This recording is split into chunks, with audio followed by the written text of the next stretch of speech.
ચોટીલામાં માં ચામુંડાના જ્યાં બેસણા છે એ ચોટીલામાં દરરોજ મોટી સંખ્યામાં શ્રદ્ધાળુઓની અવરજવર રહે છે।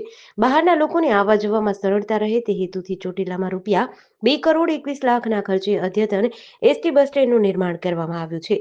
સુરેન્દ્રનગરના સાંસદ ચંદુભાઈ શિહોરા, ચોટીલાના ધારાસભ્ય શ્યામજી ચૌહાણ, જિલ્લા પંચાયત અને જિલ્લા ભાજપના નેતાઓ તથા એસટીના અધિકારીઓની હાજરીમાં અદ્યતન બસ સ્ટેન્ડનું લોકાર્પણ કરવામાં આવ્યું હતું। પરંતુ લોકાર્પણના દિવસે જ સરકારી તંત્રની પોલ જતી થઈ ગઈ।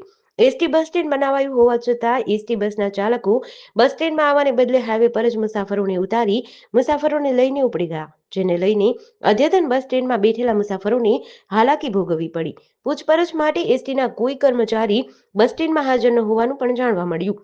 એટલું જ નહીં, અધધ રૂપિયાના ખર્ચે તૈયાર થયેલા બસ સ્ટેન્ડમાં લાઇટો બંધ હાલતમાં હોય। લોકાર્પણના પ્રથમ દિવસે જ બસ સ્ટેન્ડમાં અંધારાપટ છવાયેલો જોવા મળ્યો। ત્યારે જો આટલો ખર્ચ કર્યા છતાં પણ યોગ્ય સુવિધા અને કર્મચારીઓ પણ બસ સ્ટેન્ડમાં હાજર હોવા જોઈએ તેવું સ્થાનિકો કહી રહ્યા છે।